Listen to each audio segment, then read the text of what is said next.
Peristiwa ditahan polis di perkampungan orang asli di Turpan petang tadi tidak mudah untuk kami lupakan.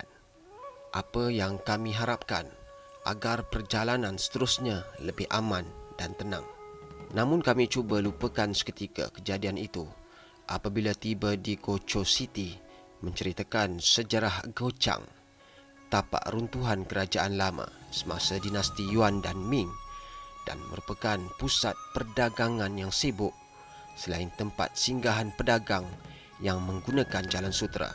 Di dalam Gocho City terdapat patung-patung pahlawan zaman kegemilangan Cina lama, dan ia juga menjadi tempat menjual kraft tangan keluaran penduduk tempatan. Too much. 160. Very good. Very good. Selesai di situ, kami berpatah balik ke perkampungan orang Islam Turpan untuk kali terakhir sebelum meneruskan perjalanan seterusnya melalui lebuh raya G30 Jingxinggaosu ke Urumqi. Tidak ada banyak yang boleh dilihat sepanjang perjalanan ini, sehinggalah kami ternampak pembentukan ribut pasir yang seakan-akan semakin menghampiri kami. Tengok ribut pasir kau. Momen-momen ribut pasir. Jangan pasal hazard dah ni. Perasaan menjadi goyang, bimbang seketika. Namun ia satu pengalaman yang tidak pernah kami alami berada dalam ribut pasir. Semua kenderaan yang melaluinya terpaksa bergerak secara perlahan dengan memasang lampu kenderaan kerana persekitaran menjadi kabur dan hujan mulai renyai. Allahumma ighfir lana dhunubana wa liwalidayna warhamhuma kama rabbayana shaghira. Ya Allah, ya Tuhan kami, Kau berikanlah keampunan terhadap kami, ya Allah, dan Kau peliharalah ibu bapa kami sebagaimana mereka memelihara kami sewaktu kami kecil. Allahumma rzuqna fahman nabiyyin wa hifzal mursalin wa izhaman. Namun dengan berkat dan kebesaran Allah Subhanahu Wa Taala melindungi kami daripada musibah dan akhirnya dapat keluar daripadanya dengan selamat. Perjalanan kami seterusnya sehingga matahari hampir terbenam di ufuk barat, dan pemandangan pada waktu itu melekakan kami sambil memikirkan berakhirnya satu hari yang penuh mencabar. Dengan melihat sahaja pemandangan di sekeliling pada waktu itu, ia menguatkan lagi keyakinan kami betapa hebatnya kekuasaan Allah Subhanahu Wa Taala dalam penciptaan langit dan bumi. Dan apabila kegelapan menyelubungi lebuh raya, terdengar laungan azan di dalam kereta. Kami sangkakan bunyi dari radio. Rupa-rupanya izam.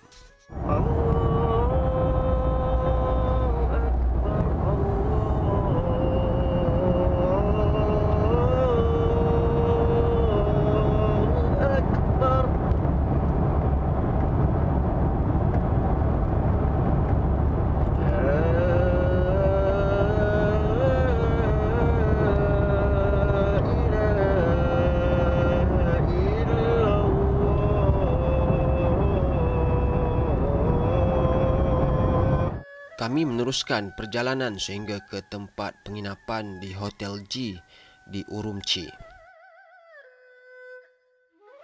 Esoknya kami tidak sabar untuk melihat di sekeliling Urumqi, iaitu ibu negeri wilayah autonomi Uighur Xinjiang dan bandaraya kedua terbesar di barat daya China. Yang dahulu patut didahulukan, iaitu bersarapan. Makanan yang disajikan memang banyak bagi seseorang untuk dihabiskannya.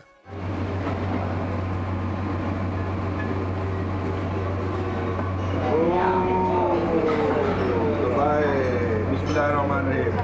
So kalau order kat sini memang portion dia besar, ini untuk seorang tau. So next time order satu porsi dua. Bismillahirrahmanirrahim.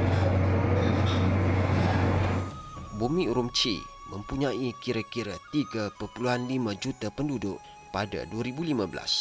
Alhamdulillah, cuaca cukup baik pada pagi ini membolehkan kami meluangkan banyak masa di sekitar bandaraya ini dan menyaksikan aktiviti ekonomi. Pada masa itu juga, kami dapat saksikan gelagat penduduknya.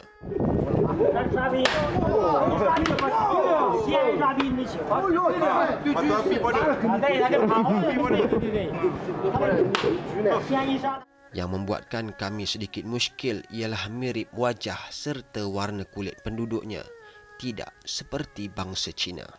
Khair awal-awal lagi telah mengingatkan saya dan Awi supaya berhati-hati dan harus bijak jika berdepan dengan pihak berkuasa.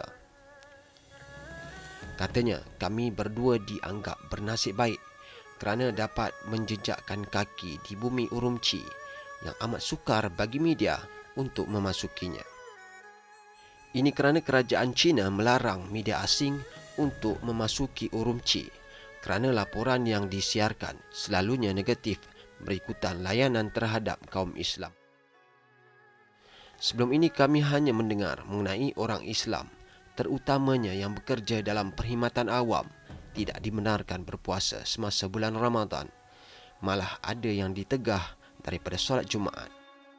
Media barat juga tidak henti-henti menggasak kerajaan China mengenai layanan buruknya terhadap orang Islam Uyghur yang didakwa ditangkap dan dibawa ke pusat tahanan, dan ada yang tidak diketahui nasib mereka sehingga hari ini.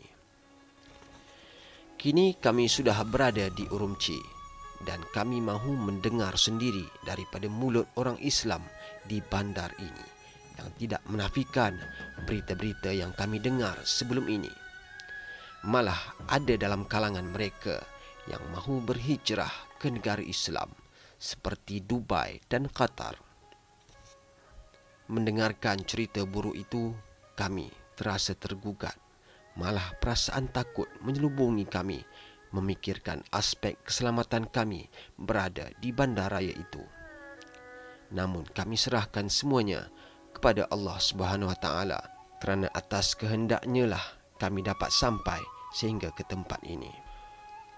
Urumqi sebenarnya hub utama semasa pemerintahan dinasti Tang sehingga dikenali sebagai pusat komersial dan kebudayaan utama semasa dinasti Qing pada kurun ke-19. Urumqi sejak dahulu mendahului pembangunan ekonomi yang signifikan dan kini berperanan sebagai pusat komersial, politik, kebudayaan dan pengangkutan wilayah. Islam telah dipraktikkan lebih 1300 tahun di China dan bilangan umat Islam yang paling ramai terdapat di wilayah Xinjiang. Sepanjang berjalan bersiar-siar itu, kami menyedari terdapat banyak masjid berdasarkan struktur menara dan kubah yang tersergam indah di merata tempat. Kami mengira seberapa banyak menara dan kubah masjid yang ada di sepanjang perjalanan kami di bandaraya itu. Jumlahnya memang banyak dan kami dapat merasakan kesuburan syiar Islam pada zaman dahulu di kawasan itu, terutamanya wilayah Xinjiang. Kami menjumpai sebuah masjid untuk bersolat, namun ia masih terlalu awal. Di bahagian bawah bangunan masjid terdapat kedai-kedai yang menjual pelbagai barangan daripada barang kemas hinggalah kepakaian. Ujian dan cabaran pasti ada di mana-mana. Begitu juga apabila kami bersiar-siar di bandaraya Urumqi. Golongan yang memerlukan tetap ada di mana-mana bagi menguji keikhlasan hati kita dalam menghulurkan sumbangan kepada mereka. Selain sikap membantu, ada dalam kalangan kami yang bersifat mesra untuk mengeratkan silaturahim sesama Islam. Jamal mean beautiful, you know? Yeah. You, I. Jamal. Jamal. I Jamal. I is W. I is Malaysia. Jamal is beautiful. Jamil. Jamil. In Arabic. How you are beautiful. Arabic. Dan ada pula dalam kalangan kami yang ingin melakukan sesuatu yang sedikit kelainan. Pemandangan di satu lorong ini membuatkan kami terfikir sejenak. Adakah hobi seumpama ini dapat mententeramkan jiwa yang mungkin tertekan akibat hidup yang sentiasa dalam pengawasan pihak berkuasa? Dalam kesibukan menghayati persekitaran bandaraya Urumqi, kami terserempak dengan sebuah bangunan yang sebenarnya masjid.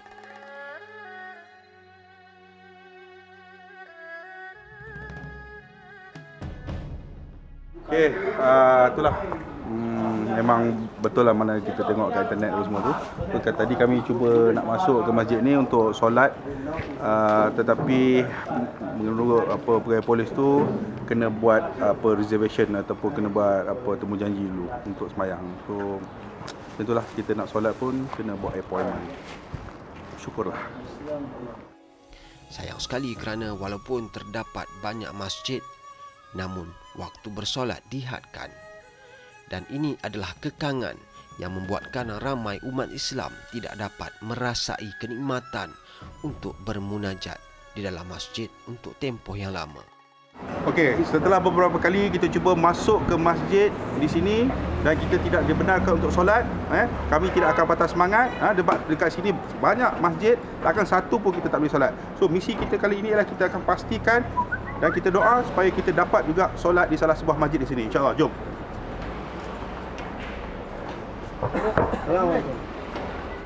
Setiap kali kami ingin memasuki masjid, kami ditegah dan dilarang oleh penjaga masjid atau pengawal keselamatan yang bertugas. Memang benar orang Islam tidak dibenarkan bersolat di masjid bila-bila masa sesuka hati.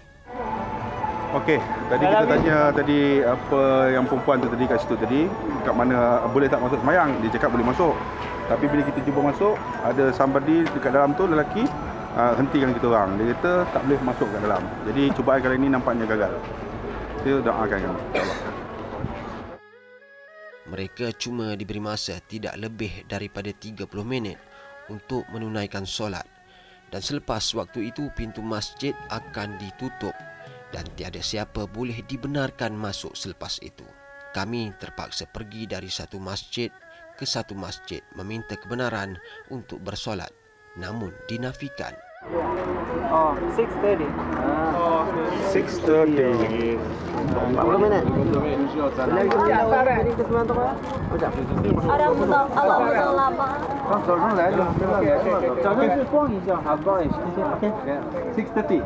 Okey.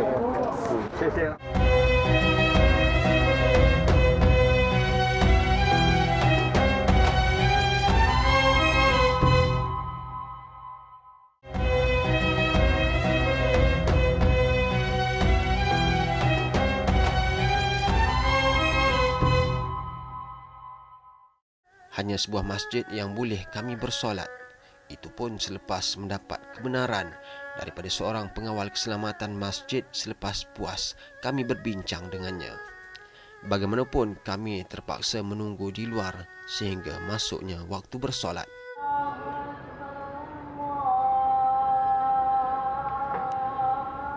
Di masjid ini stokin disediakan di luar pintu masuk dewan solat untuk kegunaan jemaah.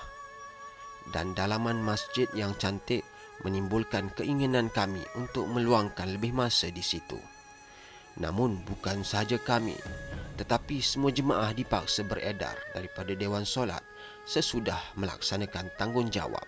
Kami kemudian balik ke hotel untuk memulihkan tenaga untuk kegunaan hari berikutnya. Seawal 7.30 pagi esoknya, kami sudah daftar keluar dari hotel. Seperti biasa sebelum bergerak, kami berkumpul untuk mengimbas kembali apa yang berlaku semalam dan merancang untuk perjalanan hari ini. Okay, Alhamdulillah, syukur Allah SWT, kita dah hari yang ke berapa dekat Xinjiang ni? Hari ke Xinjiang. Tiga kan? Kita dah hari ketiga di sini. Doanya kita dah faham tentang apa yang berlaku di sini dan bagaimana kita nak bergerak, apa the do and the don't ya. And so insyaAllah doanya hari ini pergerakan kita berjalan lancar dengan pengalaman 3 hari berada di sini. Haji, daripada media team, liputan kami menjadi lebih lebih hangat, lebih semangat. Bagus kita dapat tahu ya apa yang berlaku di sini. Alhamdulillah. Tapi bagi saya lah, kami masih belum lagi dalam keadaan selesa ya. Kita tak takut, kita masih takut sebab kita masih tinggal di sini. anything happen, orang dah pantau kita. So saya dah suruh Awi transfer cepat-cepat. Okey. Anything can happen kan. So alhamdulillah lah, memang banyak berita kat sini Urumqi ni. Dia menguji ketahanan kita, menguji keimanan kita, menguji segala-galanya. Tapi alhamdulillah lah, bagi saya setakat ni daripada hari pertama kita bertolak sampai sekarang ni smooth sebenarnya, alhamdulillah. Kehendak Allah, kita syukurlah. Okey, Izam, kita punya pegawai komunikasi kita Bismillahirrahmanirrahim. macam mana Alhamdulillah. kenal dan sebagainya. Semalam kita bertemu dengan satu watak yang berjiwa suci di bumi Urumqi ini.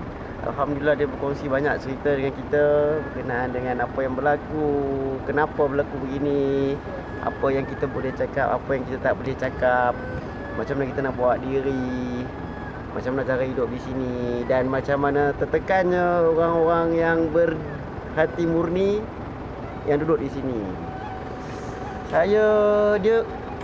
Dia sanggup berkorban wang ringgit, masa dan risiko keselamatan diri dia sendiri untuk kita. Bila ditanya kenapa belanja, apa jawapan dia? Bila kita tanya dia, bila kita insist nak bayar, dia cakap tak payah dan dia dah bayar dulu. Dia cakap sebab you are the guest of Allah. Memang touching. So itulah nampaknya perjalanan kita ni, alhamdulillah Allah redai nampaknya. Itulah rasanya sign dia. Tuhan sampaikan kepada kita orang yang baik untuk memberikan kita satu motivasi. Destinasi seterusnya ialah Bandar Bayingol, lebih 500 km jauhnya. Dan dalam perjalanan, kami akan singgah di satu tempat bernama Yongfeng, kira-kira 40 km dari Bandaraya Urumqi. Untuk ke Yongfeng, ia memerlukan kami untuk menggunakan laluan jalan kampung. Sesiapa sahaja yang memasuki kawasan ini pastinya terpegut dengan pintu gerbang seakan-akan kepak seekor burung yang melambangkan kebangkitan Asia yang amat penting kepada dunia. Okey, alhamdulillah, syukur kita sekarang berada di Center of Asia. Di tengah-tengah Asia. Maka dia di belakang sana. Jika kita bermula daripada Tanjung Piai, yang mana yang paling selatan lagi di Asia, Bumi Asia, sekarang kita berada di tengah-tengah. Okey, alhamdulillah kita dah selamat sampai. Terbaik. Dan di Geographic Center of Asia ini juga terletaknya tanda kedudukan atau titik tengah Asia. Untuk mengamati sekitar kompleks itu adalah baik berjalan sahaja kerana terdapat monumen melambangkan negara-negara dalam benua Asia. Setiap monumen tertera nama yang berkaitan seperti Sumo Jepun, Kazakh, Cyprus, India, Maldives, Bhutan, Indonesia dan Korea Selatan. Malaysia mana Malaysia? Malaysia, sampai ke mana? Malaysia, wife is the sun. Jawab. Malaysia makan jawab.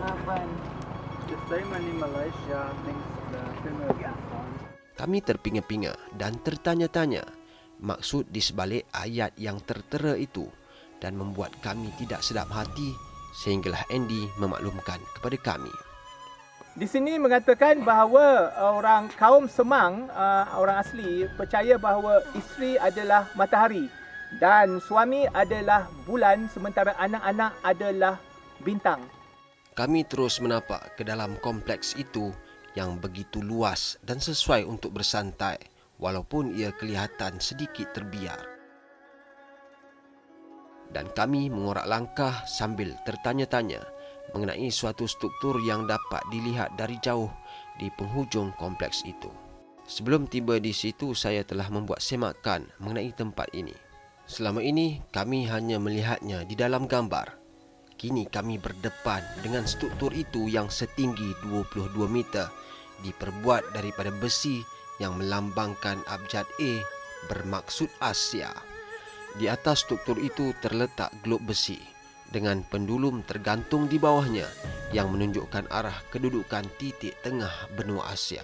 Ini dikatakan tengah-tengah benua Asia dan saya berada di atasnya sekarang di Urumqi, China. Apapun, ia tetap menjadi tempat yang sesuai untuk menghayati makan tengah hari yang dibekalkan oleh Jasmi dan Zuraini.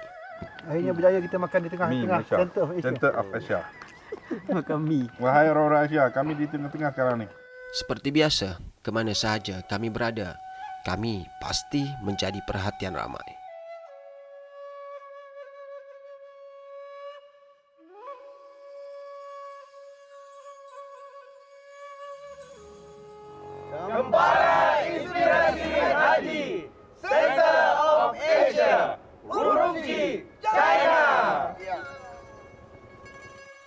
Kami beredar dari situ dan memasuki semula lebuh raya pada pukul 1.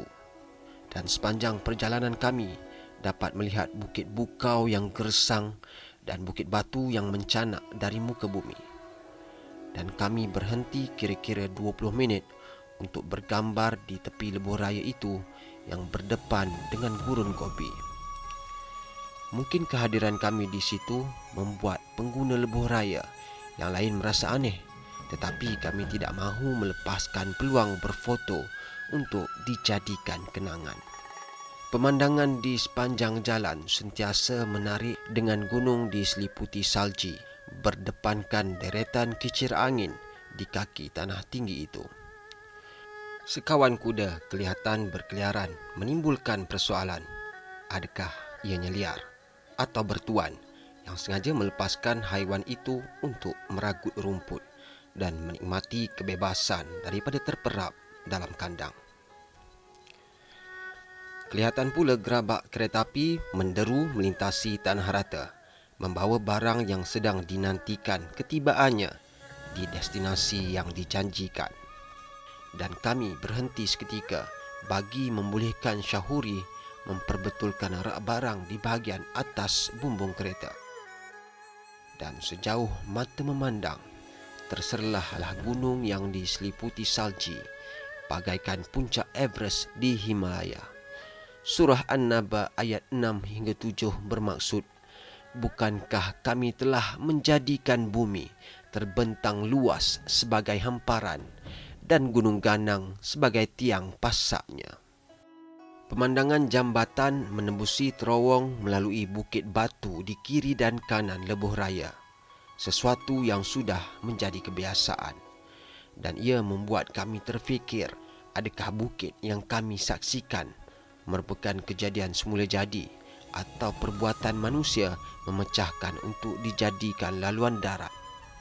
Walaupun jalan berbukit, wanita seperti Zuraini kelihatan begitu cekap dan berhati-hati ketika memandu kenderaan ketika pendakian dan menurun bukit. Selepas puas melihat bukit batu, mata dihidangkan dengan suasana hijau melalui kawasan yang dipenuhi tanaman dan tumbuh-tumbuhan, dan pembentukan muka bumi yang tinggi dan rendah di sebelah kiri dan kanan lebuh raya tidak membosankan perjalanan kami seterusnya. Terlintas di fikiran untuk berhenti buat kali kedua di pinggiran gurun Gobi dan membuat satu aksi yang mencuit hati kami. Para inspirasi Haji Gurun Gobi China. Kami meneruskan perjalanan sambil menikmati pemandangan di kiri dan kanan.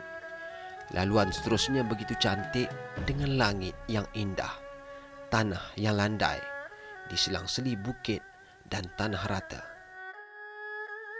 Namun bila perut menjadi lapar, kami terpaksa berhenti seketika. Ismail. Memanjangkan. Bila telur masin di gurun Gobi. Diternak. Dalam meneruskan perjalanan, kami dapat melihat lagi bukit bukau yang cantik sambil kereta api melalui di kawasan rata di kaki bukit. Pemandangan tasik menyejukkan hati dan mata buat seketika. Dan jangan ingat, di tengah-tengah kawasan tandus tiada aktiviti perkilangan. Langit yang berwarna ungu dan lurah-lurah kecil mencantikkan lanskap. Ini semua atas kehendak Allah Subhanahu Wa Taala. Disebabkan tidak banyak tempat yang kami berhenti untuk bersiar-siar, kami tiba di Hotel Jun Laiji di Bayingol pada pukul 7 yang masih terang benderang. Dan jarang kami tiba awal di tempat penginapan yang membolehkan kami berehat lebih lama untuk menghadapi esok yang lebih mencabar. Ikuti perjalanan mencabar kami seterusnya pada episod akan datang pada hari dan waktu yang sama minggu hadapan di Astro 502 dan HIP TV 631.